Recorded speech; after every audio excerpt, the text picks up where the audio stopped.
Hoje, quando a gente olha para a Fórmula 1, é fácil pensar que esse é um esporte feito para quem tem muito dinheiro. E de certa forma é fácil entender o porquê. Antes de chegar na Fórmula 1, um piloto passa anos competindo no kart, nas categorias de base e vai ficando cada vez mais caro. Por isso, muita gente vai ficando pelo caminho simplesmente porque não consegue bancar o sonho. Só que alguns pilotos encontraram uma maneira de continuar. Eles não vieram de famílias milionárias e em alguns casos os pais precisaram trabalhar mais, fazer grandes sacrifícios ou encontrar alguma forma de manter aquela carreira funcionando por mais uma temporada. Um deles chegou a usar pneus que haviam sido descartados por outros pilotos, outro viu sua família vender a própria casa e passar a viver no motorhome para poder acompanhar a sua carreira, e teve também quem contasse com o pai que trabalhou em vários empregos para poder financiar sua trajetória no automobilismo. E essas são as histórias de 5 pilotos que enfrentaram dificuldades financeiras antes de chegar na Fórmula 1.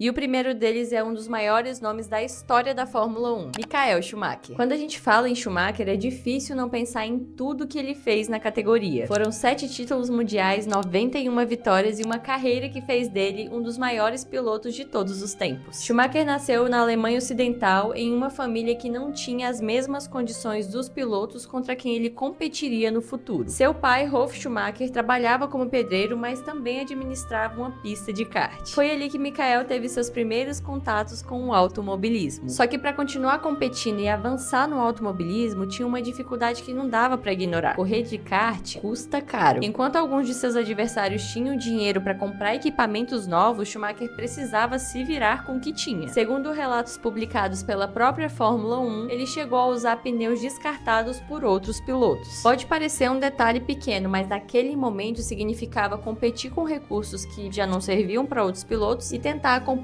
quem tinha muito mais dinheiro para investir. Schumacher precisou compensar essa diferença na pista e os resultados começaram a aparecer. Aos poucos ele foi avançando nas categorias de base até que em 1991 apareceu uma oportunidade que mudaria sua carreira. O piloto da Jordan ficou impossibilitado de disputar o GP da Bélgica por um problema judicial e a equipe precisava substituir. E aí essa oportunidade caiu no colo do Schumacher. Aos 22 anos ele estreou em Spa no GP da Bélgica. Ele nem chegou a completar a corrida por um problema mecânico, mas a sua velocidade chamou a atenção imediatamente, tanto que o Schumacher nem continuou na Jordan. Na corrida seguinte, ele já estava guiando uma Benetton. O piloto que havia começado no kart usando pneus descartados agora tinha chegado na Fórmula 1. E não demoraria muito para ele começar a construir uma das carreiras mais vitoriosas da história da categoria. Só que antes de tudo isso, havia uma família tentando encontrar uma maneira de manter aquele garoto correndo. E a história do próximo piloto levaria esse sacrifício a um nível ainda maior, porque para continuar competindo a família dele precisou abrir mão da própria casa. A história de Esteban Ocon talvez seja uma das mais difíceis de imaginar para quem acompanha Fórmula 1 hoje. Ocon nasceu na França e começou a competir no kart bem novinho, mas a família dele não tinha condição para bancar uma carreira no automobilismo. Foi aí que eles venderam a casa e passaram a viver em um motorhome. Aquele veículo se tornou a casa da família enquanto eles viajavam para acompanhar as corridas do Esteban. Em vez de voltar para uma casa depois de um fim de semana de competição, Ocon voltava para onde seus pais estavam vivendo, tudo para que ele pudesse continuar correndo. E isso exigiu muito mais do que um esforço financeiro. Os pais precisaram reorganizar a própria vida em torno da carreira do filho. Mesmo assim, Ocon continuou avançando. Passou pelo kart, seguiu pela categoria de monopostos e mais tarde entrou para o programa de desenvolvimento da Mercedes. Mas ainda levaria alguns anos até que ele de fato chegasse na Fórmula 1. A estreia de Ocon na Fórmula 1 aconteceu em 2016 pela Manor, mas a sua passagem pela equipe durou apenas algumas corridas. Ainda naquele ano, ele assumiu uma vaga na Force India e foi ali que começou a ganhar mais experiência e a se firmar no grid da Fórmula 1. Ocon ficou na equipe até o fim de 2018, depois a Force India passou por uma mudança de proprietário e foi transformada na Racing Point. Mais tarde, a equipe mudaria novamente de identidade e se tornaria a Aston Martin. Até que em 2021 ele finalmente conseguiu viver um momento que parecia muito distante naquela época em que sua família morava em um motorhome. No GP da Hungria, Ocon conquistou sua primeira vitória na Fórmula 1 correndo pela Alpine, e aquela corrida foi tão caótica quanto inesperada. Logo na primeira volta, vários carros se envolveram em acidentes e a prova precisou ser interrompida. Depois da relargada, Ocon assumiu a liderança e conseguiu lutar pela vitória. Ele resistiu à pressão de Sebastian Vettel até a bandeirada e conquistou a primeira vitória de sua carreira na Fórmula 1. Aquele momento tinha um significado especial para Ocon. Anos atrás, atrás a sua família tinha vendido a casa para que ele pudesse continuar competindo. Agora, depois de tudo que precisaram enfrentar para manter sua carreira, ele estava ali, no topo de um pódio de Fórmula 1, comemorando sua primeira vitória. E enquanto Ocon precisava contar com o esforço dos pais para continuar competindo, outro garoto em outro país também dependia do trabalho da própria família para continuar perseguindo o mesmo objetivo. O nome dele era Lewis Hamilton. Hoje, Lewis Hamilton é um dos pilotos mais conhecidos do mundo. Mas quando começou a correr, sua família estava bem longe da realidade financeira de pessoas que já faziam parte do automobilismo. Seu pai, Anthony Hamilton, teve um papel fundamental desde o início. Para conseguir manter o Lewis competindo, Anthony teve que trabalhar em vários empregos para tentar financiar uma carreira que ficava cada vez mais cara conforme o filho ia passando pelas categorias. Quando o Lewis entrou no kart, a família precisava encontrar dinheiro para pagar os equipamentos e as competições. Segundo a própria Fórmula 1, o primeiro kart competitivo de Lewis custou quase o equivalente à renda mensal da família. Para eles, cada temporada representava um esforço financeiro considerável. Só que Lewis começou a vencer. E foi justamente o desempenho dele que acabou chamando a atenção de uma pessoa que teria um papel importante no futuro de sua carreira. Em 1995, quando Hamilton tinha apenas 10 anos, ele conheceu o Ron Dennis, que na época era chefe da McLaren. Hamilton teria dito que gostaria de correr pela equipe um dia, então Dennis pegou um pedaço de papel, escreveu o nome e o número do garoto e disse para ele que depois de alguns anos, quando ele tivesse mais velho, eles poderiam conversar. E a conversa acabou dando resultado porque o Hamilton entrou para um programa de jovens pilotos da McLaren e passou a contar com o apoio de uma das principais equipes da Fórmula 1. A partir daí, ele continuou avançando pelas categorias de base, acumulando resultados até chegar à Fórmula 1 em 2007, justamente pela McLaren. E ele não demorou para mostrar que estava pronto. Hamilton terminou sua primeira corrida no pódio. Na corrida seguinte, conseguiu repetir o resultado e na terceira, lá estava ele de novo. A primeira vitória veio ainda naquela temporada no Grande Prêmio do Canadá. Hamilton largou na primeira posição e conseguiu controlar a corrida para conquistar sua primeira vitória na Fórmula 1. Era apenas sua sexta corrida na categoria. E aquela vitória foi o começo de uma temporada de estreia que já tinha surpreendido todo mundo. No ano seguinte, Hamilton voltou a disputar o campeonato e chegou à última corrida da temporada com chances de conquistar o título. A decisão aconteceu no Grande Prêmio do Brasil em Interlagos. Hamilton precisava terminar a corrida em uma posição específica para garantir o campeonato, mas nas voltas finais perdeu posições e parecia que o título estava escapando. Só que na última volta conseguiu recuperar a posição que precisava e cruzou a linha de chegada em quinto lugar. E com apenas 23 anos e depois de 2 anos na sua estreia na Fórmula 1, Lewis Hamilton conquistou seu primeiro título mundial. O garoto que havia começado no kart contando com o esforço do pai, finalmente conquistava o topo do automobilismo. E na Finlândia, outro piloto também precisou contar com o esforço da própria família para continuar avançando. Só que no caso dele, a história começaria de uma maneira bem diferente. Kimi Raikkonen sempre teve um jeito diferente de todos os outros pilotos da Fórmula 1. Fora da pista, falava pouco e não parecia muito interessado em chamar atenção. Já dentro dela, era extremamente rápido. Só que antes de se tornar um campeão mundial, Kimi também precisou da ajuda da própria família para continuar avançando. Segundo a F1, sua família tinha recursos financeiros limitados. Seu pai, Matti Raikkonen, trabalhava como taxista e também como segurança. E enquanto Kimi avançava nas pistas, a família tinha que decidir onde gastar o dinheiro. Uma parte importante dos recursos era direcionada para a carreira do piloto, enquanto dentro da própria casa eles adiavam as melhorias para que ele pudesse continuar competindo. O Kimi teve também uma trajetória incomum dentro das categorias de base. Depois do kart, ele passou muito rápido pelos monopostos e chegou à Fórmula 1 com muito menos experiência do que os pilotos que entravam na categoria naquela época. Por isso, quando ele chegou no grid, gerou algumas dúvidas. Será que alguém com tão pouca experiência está realmente preparado para correr na Fórmula 1? E a resposta não demorou muito, porque Kimi estreou pela Sauber em 2001 e terminou sua primeira corrida em sexto lugar. No ano seguinte, foi contratado pela McLaren, onde começou a se estabelecer entre os principais pilotos da categoria. E em 2003 chegou à última corrida da temporada ainda com chances de disputar o título contra Michael Schumacher. Kimi não levou o campeonato naquele ano e terminou apenas 2 pontos atrás do alemão. Em 2005 teve outra oportunidade, mas ficou com o vice-campeonato novamente, só que dessa vez atrás de Fernando Alonso. E além de enfrentar um adversário muito forte, Kimi também precisou lidar com um problema que acompanhou a McLaren naquele período: a falta de confiabilidade do carro. Depois de 5 temporadas na equipe, ele decidiu mudar de caminho. Em 2007, Kimi foi para a Ferrari justamente para ocupar o lugar deixado por Michael Schumacher. Schumacher. E foi logo em seu primeiro ano pela equipe que ele conseguiu conquistar o título que havia escapado por tão pouco nas temporadas anteriores. Na última corrida do campeonato no Brasil, Kimi venceu e terminou a temporada um ponto à frente de Lewis Hamilton e Fernando Alonso. Depois de 2 temporadas terminando como vice, Kimi finalmente conquistou o título mundial de Fórmula 1. Mas a sua carreira teria outros capítulos porque ele deixou a Fórmula 1, disputou o Mundial de Rally e alguns anos depois voltou à categoria. Só que existe uma coincidência interessante nessa história. O piloto que Kimi derrotou naquela disputa pelo título de 2007 também havia passado anos tentando conquistar o seu primeiro campeonato. E antes de perder o seu título para o Kimi, ele já tinha enfrentado as próprias batalhas para chegar no topo da Fórmula 1. Seu nome era Fernando Alonso. Antes de se tornar bicampeão mundial, Fernando Alonso começou a correr de uma maneira bastante simples. Quando tinha apenas 3 anos, ganhou seu primeiro kart, que na verdade tinha sido construído para a irmã mais velha dele. Mas ela não tinha interesse pelo automobilismo e foi aí que o Fernando começou a assumir o volante. E o que começou como uma brincadeira de criança logo foi se transformando em algo muito mais sério, porque Alonso começou a vencer no kart, avançou nas categorias e os custos só aumentavam. Sua família não tinha condições de bancar sozinha uma carreira profissional no automobilismo. Por isso, Fernando precisava mostrar resultado e chamar a atenção de patrocinadores que pudessem ajudar ele a continuar avançando. Foi assim que ele foi subindo pelas categorias de base até chegar na Fórmula 1 em 2001 pela Minardi. A equipe estava longe de ter um dos carros mais competitivos do grid, mas Alonso conseguiu chamar a atenção mesmo assim. No ano seguinte, estava trabalhando como piloto de testes da Renault. E em 2003, recebeu a oportunidade de disputar sua primeira temporada completa pela equipe. E foi justamente naquele ano que conquistou sua primeira vitória na Fórmula 1 no GP da Hungria. Com apenas 22 anos, Alonso se tornou o piloto mais jovem da história da categoria a vencer uma corrida naquele momento. Em 2005, ele entrou de vez na disputa pelo campeonato e acabou enfrentando justamente Kimi Raikkonen. Os dois travaram uma das principais disputas daquela temporada, mas Alonso levou a melhor e conquistou o seu primeiro título mundial. No ano seguinte, repetiu o feito e se tornou o bicampeão mundial da Fórmula 1. O garoto que havia começado a correr em um kart construído pelo próprio pai, agora tinha 2 títulos mundiais de Fórmula 1. E existe uma ironia nessa história. Em 2005, Alonso tinha derrotado Kimi na disputa pelo campeonato e 2 anos depois os dois voltariam a lutar pelo título. Só que dessa vez o resultado seria diferente. Alonso terminou a temporada de 2007 empatado em pontos com Kimi e Lewis Hamilton, mas pelos critérios de desempate, Kimi ficou com o título mundial. Depois de tantos anos tentando chegar ao topo, finalmente era a vez dele. No fim, essas histórias mostram que o caminho até a Fórmula 1 pode começar muito antes de qualquer piloto entrar num carro de corrida. Para alguns foi preciso abrir mão de muita coisa, outros conseguir patrocinadores, contar com o esforço da família ou simplesmente conseguir dinheiro suficiente para continuar na próxima temporada. Mas e você, qual desses 5 pilotos mais te surpreendeu com a história? Deixe aqui nos comentários. Se você gostou de conhecer essas histórias, deixa o like e se inscreve no canal porque tem muita história curiosa da Fórmula 1 que merece ser contada.